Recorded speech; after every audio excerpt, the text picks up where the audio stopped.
প্রধান উপদেষ্টা প্রফেসর মোহাম্মদ ইউনূস বলেছেন, জুলাই আমাদের পুনর্জন্মের মাস। এটি শুধু স্বৈরাচার মুক্তির মাস নয়। আজ রাজধানীতে হোটেল ইন্টারকন্টিনেন্টালে জুলাই গণঅভ্যুত্থানের 1 বছর পূর্তি উপলক্ষে বাংলাদেশে জাতিসংঘ মানবাধিকার মিশন আয়োজিত অনুষ্ঠানে প্রধান অতিথির বক্তব্যে তিনি এই কথা বলেন। প্রধান উপদেষ্টা বলেন, দেশকে একেবারে নতুন করে গড়ে তুলতে হবে। শুধু ওপরে একটি প্রলেপ দিয়ে নয়, গভীর থেকে পরিবর্তন আনতে হবে। তা না হলে স্বৈরাচার আবার চলে আসতে পারে। বিস্তারিত দেখুন খোরশেদ আলমের প্রতিবেদনে। ক্যামেরায় ছিলেন Moniruzzaman.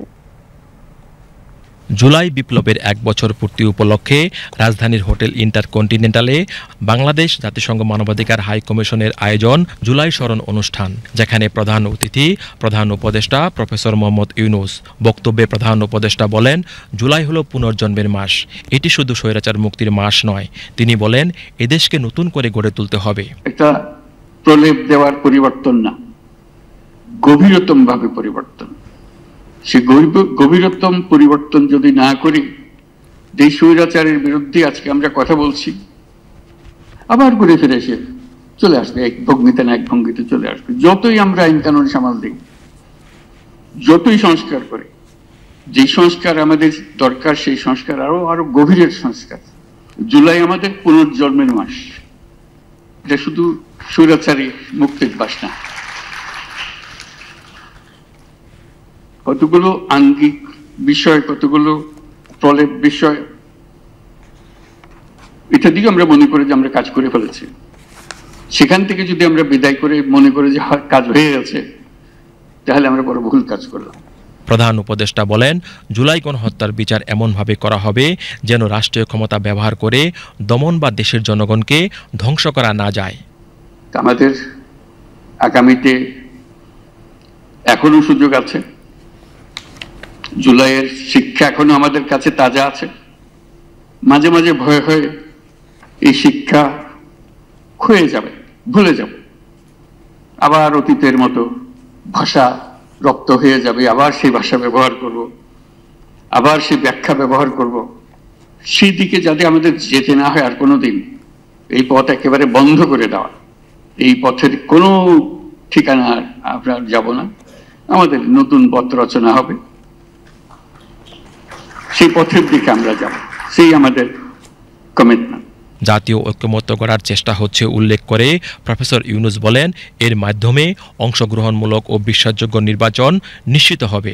Our work is far from finished. Alongside our reform agenda, we are pursuing legal accountability for those responsible for gross violations. But justice is not only about punishment. Justice is also about ensuring that the state power can never again be used to suppress, silence, or destroy its own people. We are working to build a broad national consensus around a renewed political system.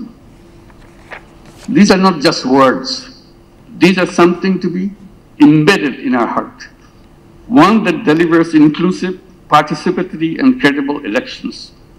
The goal is clear: to establish a society where all Bangladeshis can live in peace, with freedom, with dignity, and with pride.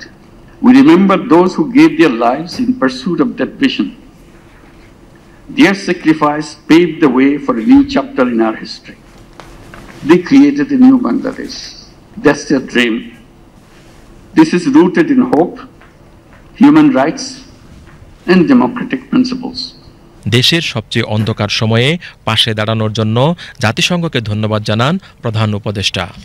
On behalf of the people of Bangladesh, I thank the United Nations for standing with us in our darkest hour. And I look forward to the continued partnership as we move forward.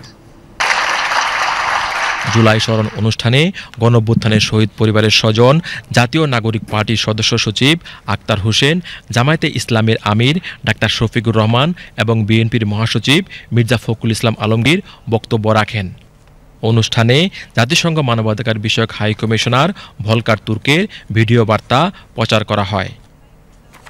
Khorshed Alam, BTV news.